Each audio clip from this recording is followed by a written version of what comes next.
and they come in and they do skits, and they talk about bullying, and they talk about being a leader and standing up for friends. And that's something that we've done. In fact, we've done several of these just last week. Every week for the next couple of months, we're going in with a message to schools, K through 8, and some high schools, to create a safe environment, because 75% of all the school shootings and violence across the country are directly connected to bullying. 3,000 plus students a year commit suicide directly connected to bullying. And tens of thousands of students every day miss school because they're bullied so bad that they're afraid. And it's not just face-to-face anymore, where many of us have grown up, or you may be embarrassed in front of a number of people and somebody's bullying may get physical, or it can be just names. Now it's turned into cyberbullying. So the impact, many say, is even greater, because it's not just 4 or 5 people that are watching this humiliation, or could be even an assault, hundreds of people. And the impact for a young person thinking that they can't go to school because something so bad was said about them and their reputation that they can't survive. So that's something that we've worked hard on, and I wanted to invite Lando to come forward and to make some comments. Thank you, Sheriff. And I want to restate exactly what's been stated by so many of these others here. That thank you to the Cannellas, thank you to Mark and Teresa for the courage that they're showing since the passing of their son. And wanted to just mention, I guess, the same points that the Sheriff just mentioned, that in fact we want kids to feel encouraged. We want kids to feel motivated to go to school. We want kids to enjoy going to school. And to see these young kids actually commit suicide and take their own lives, it's tragic. It's very tragic. It affects an entire community. It doesn't just affect one person. And knowing that, our goal is to reach out and try to help these children not make that decision. Ways to do that, though, can start in the home. Having parents and guardians who actually recognize and know what to look for, the signs that you can look for. If your child does show depression, if your child is pulling away and staying alone or recusing themselves, if they're giving away items that you know are really precious to them and they show no signs of care towards it. These are all signs that we know of as being signs of a person, a young child, or a person who's ready to take the ultimate step. And we want to prevent that. The more we can prevent, the happier our community will be. And seeing the tragedy that we've seen with Matthew and some of the others here is only hurt the people around them. And it's made a change in our community. To see so many kids take their lives here in Pinal County makes it an issue now, and something that we want to bring forward. Thank you to the Sheriff for bringing this press conference together and to put this in the forefront of all of our minds so that we can start paying attention to our young kids, our adolescents, and watching them to make sure that they don't make these poor decisions and a life-changing for everyone involved kinds of decisions. So thank you. Thanks, Lando. We've had, Matthew was 19 when he took his life, but we've had young people as young as 12 years old commit suicide in Pinal County. And you have to wonder, it's like, what could possibly be going on at 12 years old, right? And so this is where having this conversation and to think where moms and dads, teachers, friends, don't think that they'll ever go to that length, right? And what Lando mentioned and others, to be aware of the clues or the signs, and we're going to hear more about that at the very end from some experts from Teen Lifeline. But I wanted to first invite Mark and Teresa Cannella forward together to share whatever it is that you would like to share about Matthew and about if there's a message that you would like to convey to other parents or to our community, just know that we're here to support you. Matthew was an explorer of ours. At one point, he's even traveled to Washington, D.C. He's touched many lives. He was a bright, promising future for him, and we cared about him, and we care about your family. So we support you, and so I invite you both to come forward. Great. Thank you. I want to say thank you, first off, for the opportunity for us to, it offers us a sense of healing. I never imagined in my whole life that I'd be standing in front of people talking about the death of my son. Matthew was such a special person. He touched so many lives. He was a bright light. He helped other people out of their depression. So it's very hard for us to understand why he wouldn't follow his own advice. He was very gifted, and he was one of those kind of people that could do anything that he set his mind to. And I would often try to encourage him to look at things that way. He ended up letting a lot of things that were happening in his life just really come down on his shoulders. And he let everything turn black.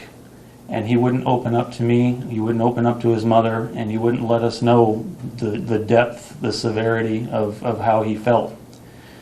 I think if I could say anything, it would be to the young people to understand that you have so many people out there that you don't realize that care about you, that love you, that you are going to devastate if you do something like this. Because the day that we found out, it was as if a bomb dropped and our whole world was leveled. And now we are basically wandering in the waste. Our lives will never be the same. There's always a darkness that hangs over us because he's not here to share this with us. And it hurts us so bad to try to come to terms with why he wouldn't turn to us and let us know what he was feeling so that we could get him help, because we would have done anything for him. His friends would have done anything for him. So it's just hard for us to understand how he couldn't take that into consideration. I would ask that young people please stop and consider the consequences of what you're going to do if you carry this out, because you will hurt so many people. And I know that Matthew would never do that if he had stopped to think about what he was doing, about who he was hurting, because he would not have done that. He just didn't stop to think. And I guess that would be my main message, is just that if everybody, children, would just stop to think about the consequences of the actions, that no matter what you're facing, it is not that bad. This is not the solution. There's always a way out. We're all adults, most of us, and we've been through situations that have made us feel that way and pushed to that brink. But we made it through. And all of you can do the same thing, because you're no different. Matthew would tell me a lot of times that I don't understand. You know, maybe things are different in the modern world, but at the same time it's growing up, and it is all the same. And we've all been through it. There are ways around it. Being teenagers, that's probably the worst period of your life, because there's so much going on emotionally and physically that, you know, a lot of times it is overwhelming. But you can get through it. It doesn't have to be the end. And to make that final decision and to hurt so many people, in a lot of ways it doesn't make sense. We still cannot make sense of it, and we never will. We wake up every day faced with the fact that, you know, my son is dead. And the inner dialogue that goes in your mind of what I could have done differently, how I could have prevented this. I didn't do enough. The self-condemnation is just incredible. Because here's my son, and I wasn't able to provide him with the hope or the will to survive through the problems he was having. And it's just going to haunt me forever. And I guess that's that. As a mother, I just want, before you guys make that choice out there, to think of your mother. It took me quite a while to cry a lot because on the day that Matthew passed, I had to put my feelings aside because I witnessed about 40 19-year-old children at my house crying, and at the service to see these children crying. As parents, just listen to your children. I mean, I thought I knew my son. My son would go to lunch with me, would talk to me a lot. But he did mention, I'll be honest, a couple times that he would say, "I'm tired of this life." My only response to my son was, "Please don't say that," because I would always tell him, "Think of your brother and your sister." My guilt is, did I ignore the signs? I don't know. I miss him very much. But I also wanted to thank this community because the day it passed, so many people helped my family, and they still are. I have two boys here, Anthony and Bastion. I appreciate that. But thank you. And my second mother, Marlene, to my kids. And thank you, Sheriff, for allowing us to be here. Thank you.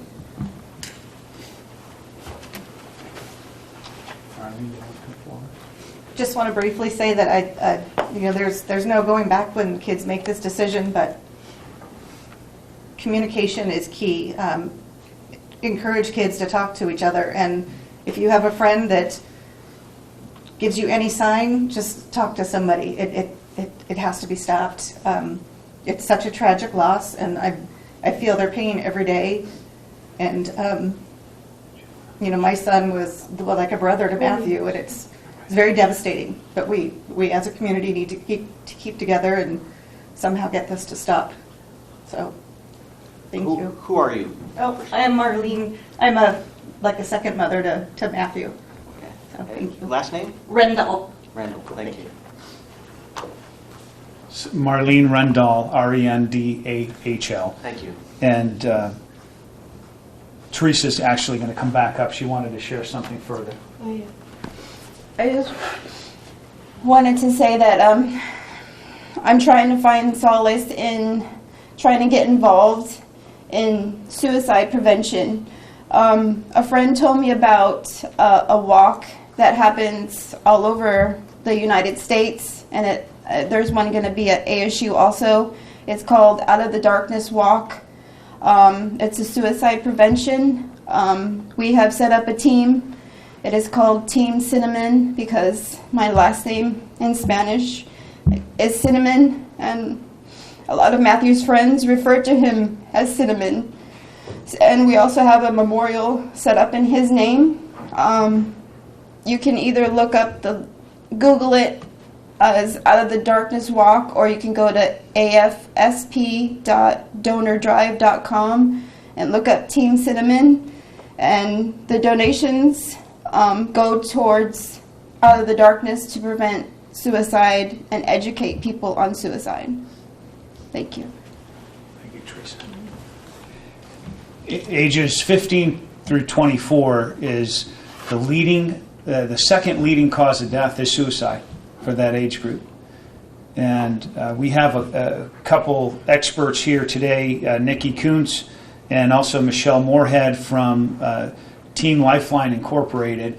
And if you could speak to not only the mission and what you're going to do and what you do and throughout the state of Arizona to provide that lifeline to teens, because there's friends that we've heard who may be aware but feel incapable of, hey, how do I prevent this, right? How do I stop somebody from going down this path, or even parents or family members? There's people outside. The key is don't try to cover or hide this and think that it's shameful or that you're not going to tell anybody, you're embarrassed about it. People need help. They need help. All of us have needed help at different parts of our lives. Get the help. find somebody who can help, whether it's a leader in our schools or if it's a mental health professional to support, or clinical. And we have Teen Lifeline, who is here. It's a statewide organization that provides 24/7 hotline service, and it's available for teens. The service is confidential, and they've been in existence since '86. Something we're bringing here to any school in Pinal County that wants it is their service. And we're using seized criminal money to support this effort, to go and do presentations in our school. You've heard me say earlier, we've had a teen as young, well, not even a teen, 12 years old commit suicide in Pinal County, up to 19, 6 just since January of this year. And if you could speak to what some of those signs are, and for all of us who sometimes feel, what do we do to help in these situations, and what the message is to the youth of our community. Thank you. We are honored to be here and would like to say we're very sorry for your loss. You know, teen suicide or talking about suicide is something that's very difficult for people. And I would like to say, as a parent, you don't know what you don't know. So knowing the warning signs, you have to know to go look for those. It's not something that we talk about in schools for the most part, and it's not something that we talk about in the home. So for us, the opportunity to be in Pinal County and working with the schools to have that conversation and to help educate kids on what to look for, not only in themselves, but friends. And once they've identified that somebody is at risk, how to get somebody the help that they need. Teen Lifeline is an organization that really works to prevent teen suicide. So we operate a peer counseling crisis hotline, which means we train teenagers to staff a hotline. And so when a young person is having a hard time and when they need to talk, sometimes they don't feel like they can talk to an adult because they maybe feel like they don't understand, or they don't want to be a burden, or they don't want to get in trouble. So talking to a peer, talking to somebody their own age, provides that opportunity where they can really connect and find hope for themselves. So the hotline's very important. And in addition, we're very excited about coming and working with the schools to start having these conversations with students, with teachers, with parents about knowing what to look for and knowing if your child is at risk. And then once you figure that out, what do you do? And it's very difficult to figure out, how do you access services, how do you get the help that you need, and how do you even know that you need the help? Nikki would like to talk about some of the warning signs, and this is big picture. I will say, as a parent of 2 boys, I had a son who struggled with depression and who had thoughts of suicide, and I was lucky because I'm a behavioral health professional. I knew what to look for. I knew that he was having a hard time, and I knew what to do. But so many parents are lost to know that even if their child, is this more than just kind of a growing up thing? So these are some of the signs that you can look for, and this is some of the things that you can do. We are one of many resources out there for kids and families and parents. I think one thing that I want to talk about first is the fact that the first step to making a change is what we're doing here today. The first thing that we need to do is to let our young children know that there is hope, and that there are people out there that can support them and will support them no matter what. This is the first step to the community having conversations and not being afraid to talk about the hard things and the hard times that we all go through, and some thoughts that might go through all of our heads. So I want to thank the Sheriff's Department and everyone standing up here today, because this is the first step to change. Like Michelle said, people don't know what they don't know. And so what's the most important thing to do is to listen to your gut and listen to what you know about the people that you love. When there is a change in their behavior, when there's a change in how they're communicating with you, that's when it's time to take notice. It is important, like was discussed, that if someone is talking about giving up, saying things like the world would be better off without them, if they blatantly say that they're having thoughts of suicide, if they are giving away prized possessions, Those are all things to look at. But we also need to pay attention to, and sometimes it's hard with teenagers, is to pay attention to those mood swings and those mood changes.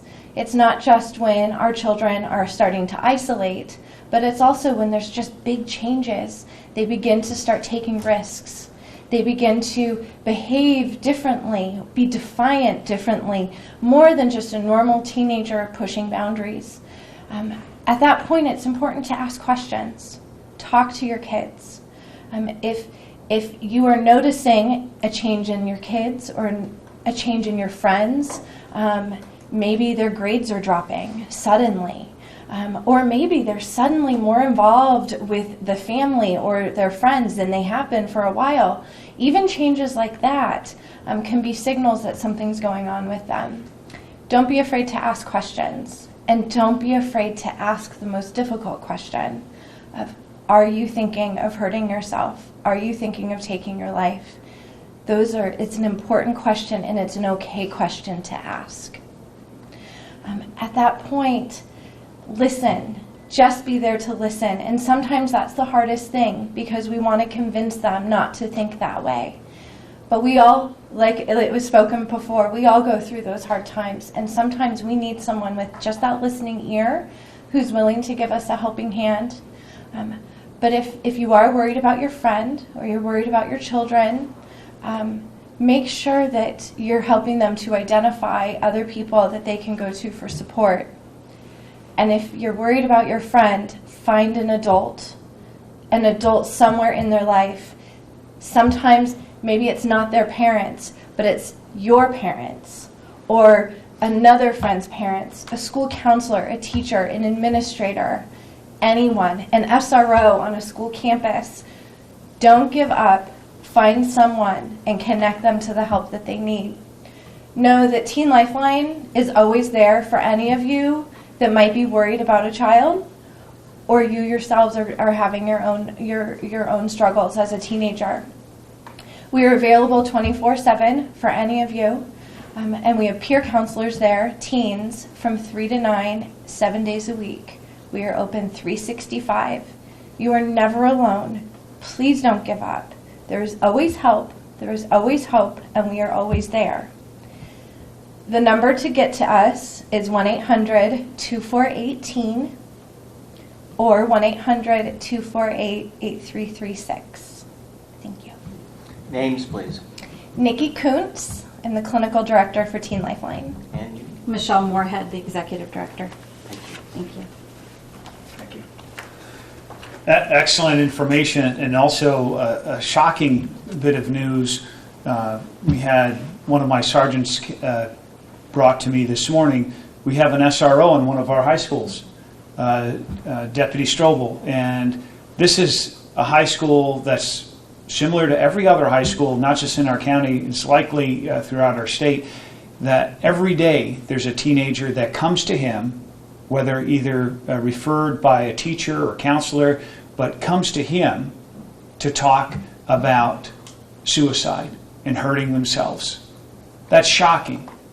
The fact that every day, and we don't have a deputy or a police officer in every school in Pinal County, certainly not every high school, and the fact that they would choose somebody in uniform to speak to is shocking as well. It speaks to the credibility or the friendliness of the approachability of that deputy, I think, in part to his credit.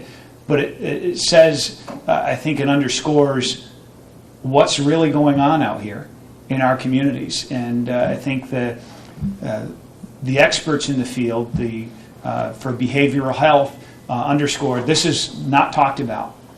It's not the subject that gets a lot of attention, and we need to bring attention to it. We need to have these conversations, and I would encourage the leaders in our schools to approach however you think that you need to approach this issue, and tell us in the community how we can help you.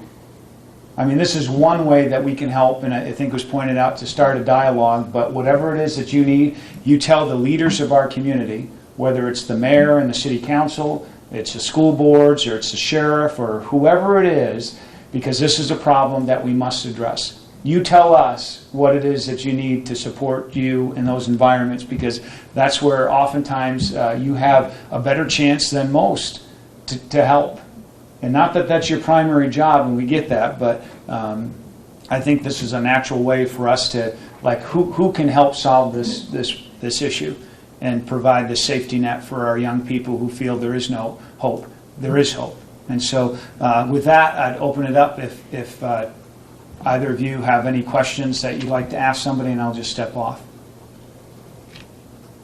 Dr. Chestnut, I was curious if there were any measures in place with MUSD. Would you mind coming forward, Doctor? No, sure, that's fine. And if not, if there's any plan to put something in place. We don't have a formal suicide prevention program, but we are spending more and more time working on counseling issues across the district. So it's very much on our radar, and it's something we're looking to improve, and we're making small steps along the way. Any other questions that you have? Anything else that anybody here would like to offer to contribute further? I'd like to say something. Please. Again, your name? I'm Dr. Amy Fuller. I'm the superintendent for Florence Unified School District. We as educators are bound by law to report. And so all of us would like to prevent this. There's nothing more critical for us than losing a child. So if anybody, all of us, all the teachers, all of us are mandatory reporting. So if any of the students come to us, we take it seriously. It doesn't matter if they're smiling or laughing or joking or serious. We always take it seriously. So do children and kids do know that if you come to us, we will help you. And in our district, we have Simpatico, and we have other health organizations that help us, and we have taken students to hospitals due to this issue. So I just wanted you to know that there is help, and there's several organizations like Teen Line that are here to help us. So thank you again, Sheriff and County Attorney and Mr. and Mrs. Cannella and all of you for being here. I just wanted to clarify that. Yes, please. I would like to say, as an organization for Teen Lifeline, we're making a pledge to this community that we are not going to go away, that we will be contacting each of these superintendents and saying, let us come in. The services that we provide, the prevention services in the schools, is free. So we'll come to the schools, we'll educate the students, hopefully we'll educate the faculty and those who are involved. But we're making a pledge that we're in this community to stay, and we want to make a difference. So we will be following up. So the schools who say they don't have anything, I look forward to having a conversation to see how we can support the student body, how we can help train the students and the teachers to identify kids who are at risk, and how we can help them set protocols in place to help deal with potential suicide threats. So thank you.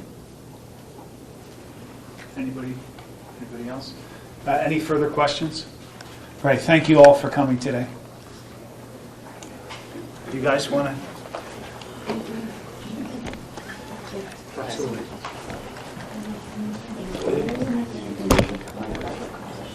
And if you need your support, additional support, call me and I'll get able to help.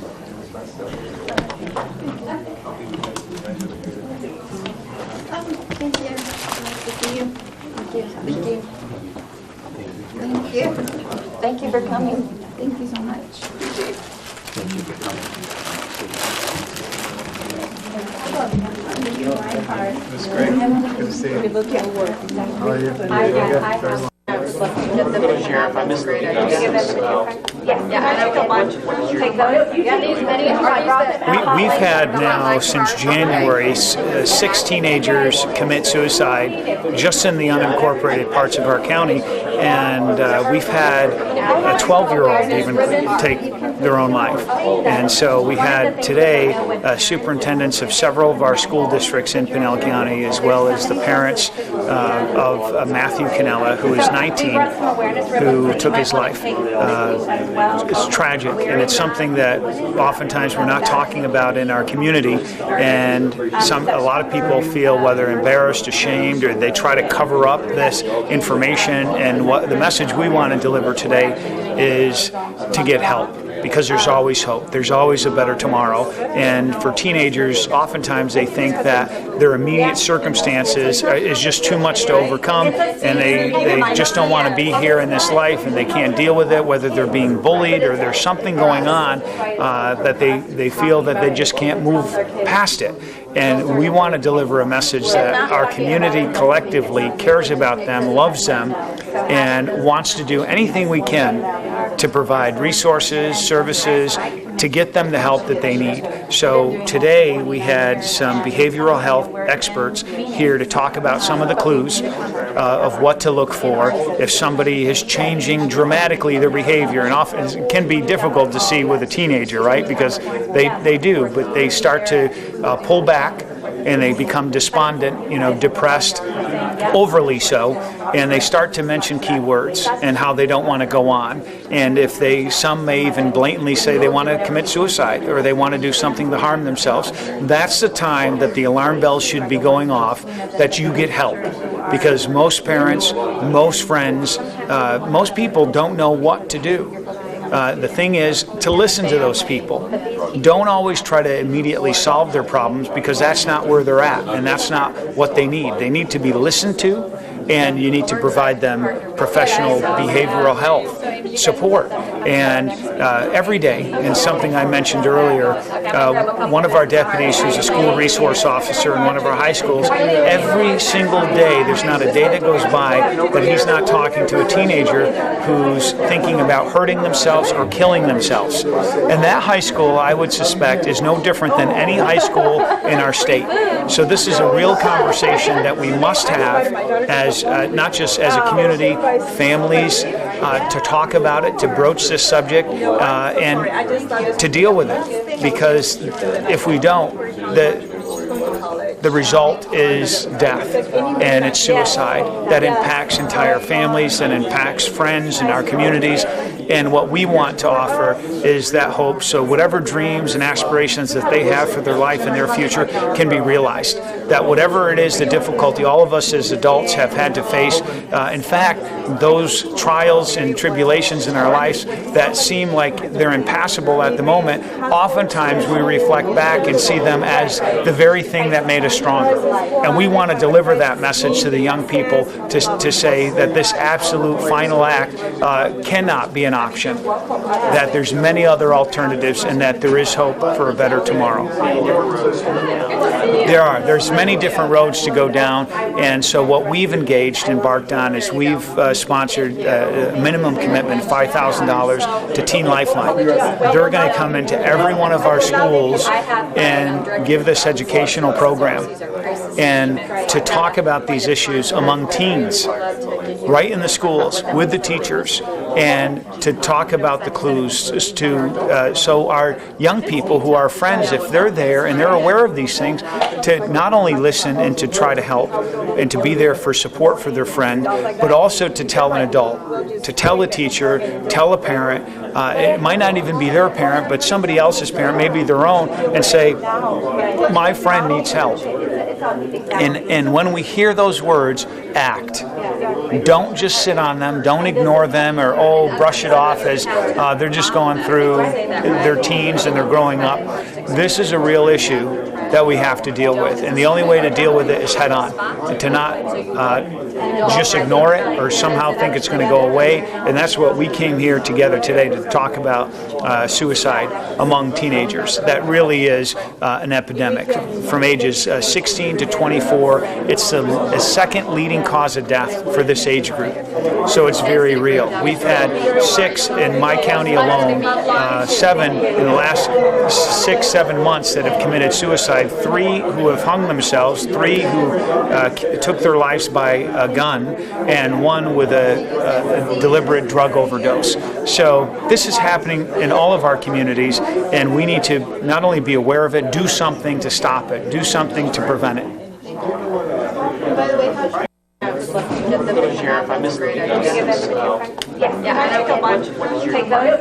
He was an outgoing guy, honestly. Like, you come up to him and he'd like tell you jokes, he'd laugh with you, like he'd say, "Are you okay, man?"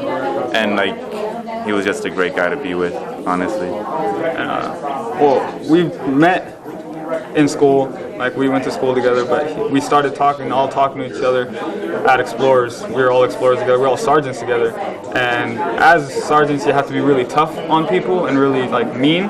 But he was the nicest guy ever. He was caring. He cared about everyone. He asked everybody questions. If we dropped people to do push-ups, he'd on the side be like, come on, man, don't worry about it. You're fine. You messed up once. You're okay. And I know for a fact that we were going through hard times, and he was the person to talk to. So for this to happen, it's just a real big shock. Was this a real surprise to you? Did you guys see any signs?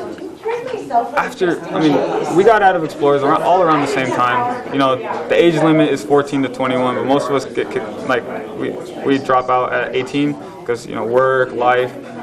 So we didn't really talk to him, but my mom just talked to him on Friday about him going to the Army or him going to CAC, and he was real excited that he was going to be with me at CAC. And I get a call from my sister saying, "Oh, what's Cannella's first name?" And I said, "Matthew," and she said, "You know, he just took his own life." And I couldn't believe it. I hung up. I checked on Facebook, and of course all the posts were going on, and I asked one of our friends to talk to Strobel, and it was confirmed, and I just remember standing there with my girlfriend crying. It was just very surreal. So you didn't see anything like this happen? And he was the last person we would have expected. Unfortunately, there are people that we do see signs and stuff, and we have talked to them about it. But he was the person to be talking. He was never the person on the other end. How about you? Did you have any? Yeah, he was a personal friend of mine. I remember one story in Camp Navajo when I went with him. He basically, we were told to bring our own, like, food, our own basic pillows, blankets, whatever we wanted. And, like, while we get there, and then he's all like, I asked him, "Hey, dude, did you bring your pillow?" Because I got the fluffiest one here. He's like, "What? A pillow?" He's like, "I thought they provided us a pillow and blanket." I was like, "No, you gotta bring your own." So, like, during the nighttime, he started sleeping. He's like, he like looks down at me and says, "Bro, my bed is so hard. I need a pillow or something." I'm like, I gave him my pillows. Like, "Hey, you could have mine." He's like, "No, dude, I don't want to take yours." I'm like, "Just take it, man. Just don't worry about it. It's cool." So then, like, he takes the next night. He still has my pillow. I didn't ask for it. And then, like, the whole week passed. He had my pillow, and I asked him, "Dude, do you think I could use my pillow one night?" He's like, "Dude, don't worry about it. The last day I got you. We'll go to throw you on a date." So I'm like, I'm still gonna wait for that day, hopefully, as a friend, honestly. But good memories. Yeah, we had a lot of good memories. I remember one time, like I was like a bigger guy back then, so he'd like always push me, say, "Bro, don't worry, we're first to last to finish. Like, at least you're gonna make it no matter what." So that always, like, in my mind saying, you know what, like, doesn't matter if I'm last, I'm still gonna pass the finish line. You're surprised by all this too? Yeah, every time I talked to him, he was like a very outgoing guy. Like, I never expected him to just take his own life like that. And he was excited, like what Organa said, like, he wanted to join the Army. I was like, "Cool, man." I talked to him, he was like, "Dude, good luck with it, like, everything." He's like, "Do you want to join the Army too?" I was like, "Nah, I don't think that's for me, but like, I'll write to you, like, I'll be your pen pal or something." And like, next thing you know, I get the bad news saying, like, he passed away. How long has it been? June 1st. 2 months. 2 months, give or take. And then we just had another one. Yeah. Another Explorer friend of ours. Yeah. I think this needs to be addressed too, because his name's Nick Diamond. I don't know if I'm supposed to be saying that, but his dad was we went to academy, and he was our medic. Like, I had a really bad case of eczema and psoriasis, and I started bleeding and everything, and he had psoriasis, and I forgot to take my medicine, so he started giving me his medicine. He started taking care of me. A whole bunch of people passed out. His dad was the one to give him IVs and everything because it was hot, and his son was just around, you know, being a part of us, and we did everything like that. Those 4 days we did everything together, and he passed away last Saturday. Took his own life as well, and so it's just left, right. It's just I worked at the school that the 12-year-old went at, and it just keeps on going. So this really just needs to stop. That's your main message here? Because if you hear somebody that has problems, what would you do?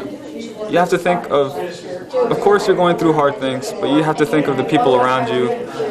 Teresa, she's heartbroken. Cannella's dad's heartbroken. I'm still trying to live through this. I don't really know what's going on. I mean, Cannella died, everything went fuzzy.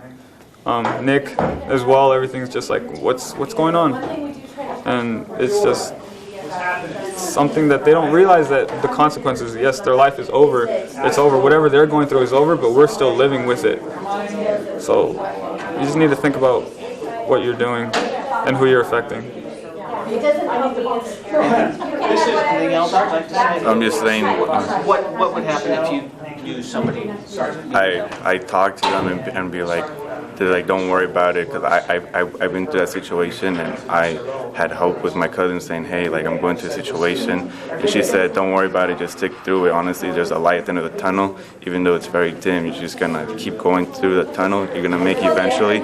And I stuck through it, so I'm saying to everybody, like, don't worry, you're not alone. If you're having that problem, just talk to somebody, and people will listen to you no matter what. He was an outgoing guy, honestly. Like, you come up to him and he like tell you jokes, he'd laugh with you. Like, he'd say, are you okay, man? All right, viewers, that clip wrapped up, and I just wanted to pull up this Facebook profile picture because this is the individual they're speaking of, Matthew Cannella, teenager from Queen Creek. I just so happened to find him on Facebook. You can see there he is, appearing really happy in his profile, but still just a very sad situation. There he was there in a photo he posted on April 19th. I think according to his friend, Matthew committed suicide June 1st. Really just a sad story. You could see he had friends. Sorry, he lived in Queen Creek, was from Mesa, according to his Facebook page. He worked at Pizza Hut. Again, this is all information from his Facebook page, and it's a really sad story all around, but obviously something important to pay attention to.